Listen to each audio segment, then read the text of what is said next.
warahmatullahi wabarakatuh. Hamdan wa syukran lillah. Assalatu wassalamu ala asyrafil anbiya'i wal mursalin Sayyidina wa maulana Muhammadin wa ala alihi wa ashabil karim. Amma ba'd.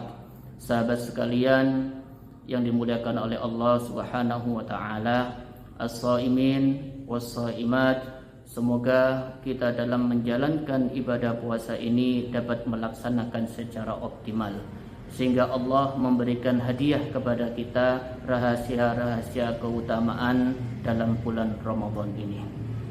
Allah berfirman dalam Al-Quran, A'udzubillahi minasyaitonirrajim, Bismillahirrahmanirrahim.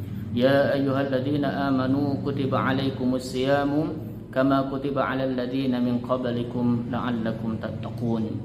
Ayat ini ketika bulan Ramadan tiba sering digaungkan, sering dibacakan oleh para dai, baik di mimbar-mimbar khutbah, baik di acara-acara tertentu dan acara-acara yang lainnya. Namun kali ini kita akan membahas 3 kata dalam ayat ini. Yang pertama adalah amanu sebagai subjek, yang kedua adalah asyamu sebagai proses, yang ketiga adalah tattaquna sebagai goal, target atau hasil yang akan dicapai. Yang pertama adalah kalimat amanu. Setiap kita dipanggil dengan kata-kata amanu, orang yang beriman, maka kita dituntut untuk melakukan pembuktian terhadap keimanan kita. Misalkan kita contohkan ada seorang komunitas, seorang guru.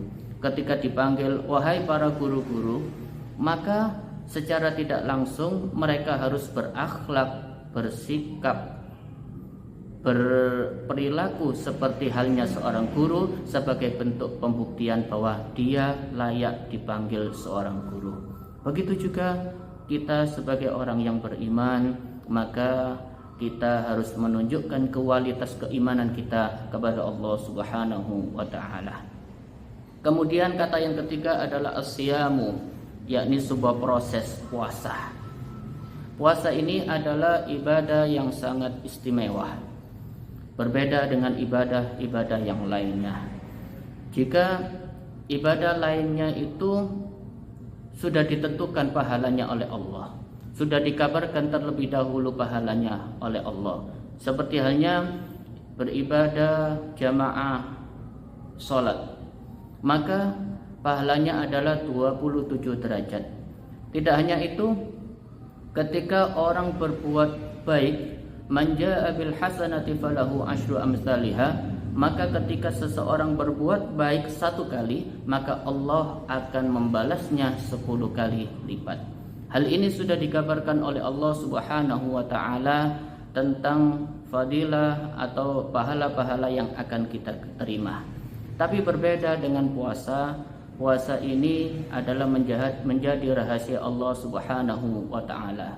As-sawmu li wa ana ajzi bihi. Puasa adalah untukku dan saya yang akan memberikan pahala kepada dia. Nabi Muhammad sallallahu alaihi wasallam bersabda, as-sawmu junnatun man lam yakhrikuha.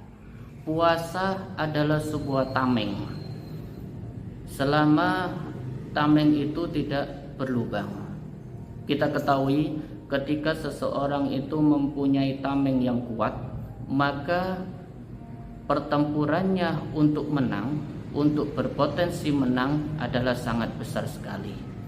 Berbeda jauh ketika tameng itu lemah, maka indikasi pertahanan untuk kita berjuang, kita akan menemui titik kekalahan dalam diri kita. As-sawmu junnatun, puasa adalah sebuah tameng. Yang dimaksud di sini adalah tameng dari api neraka. Malam yakhrikuha, selama tameng itu tidak bolong. Apa yang membuat puasa kita ini bolong? Yang pertama adalah al-ghibah, yakni ngerasani atau menggunjing seseorang. Yang menggunjing ini adalah sesuatu yang memang terjadi. Ghibah itu sesuatu yang memang sudah terjadi yang memang itu benar-benar terjadi, tapi itu adalah kejelekan orang. Tapi kita omongkan kepada orang lain dan terus menerus sehingga kita menggosipkan mereka. Dan ghibah ini ketika kita sering melakukan, maka akan berpotensi menjadi yang namanya namimah, yakni adu domba. Na'udzubillahi min dzalik. Maka kita dalam berpuasa ini, agar tameng puasa kita ini tidak berlubang, maka kita jauhi yang namanya ghibah dan namimah. Yang ketiga adalah kata tattaquna sebagai goal target kita atas berpuasa. Kalimat tattaquna dalam gramatikal bahasa Arab ini adalah fi'il mudhari' yang artinya sesuatu yang sedang berlangsung. Dalam arti lain, ketika kita berpuasa, maka ketakwaan kita ini dapat kita ukur. Apa itu takwa? Takwa adalah bertambahnya amal ibadah kita kepada Allah Subhanahu wa taala. Bertambahnya amal-amal soleh kepada Allah Subhanahu wa taala dan amal-amal kebaikan lainnya. Maka seseorang yang berpuasa, maka ketakwaannya juga akan meningkat. Jika kualitas proses as-saum puasa ini bagus, maka ketakwaannya juga semakin maksimal. Maka dari itu, semoga puasa kita diterima oleh Allah Subhanahu wa taala.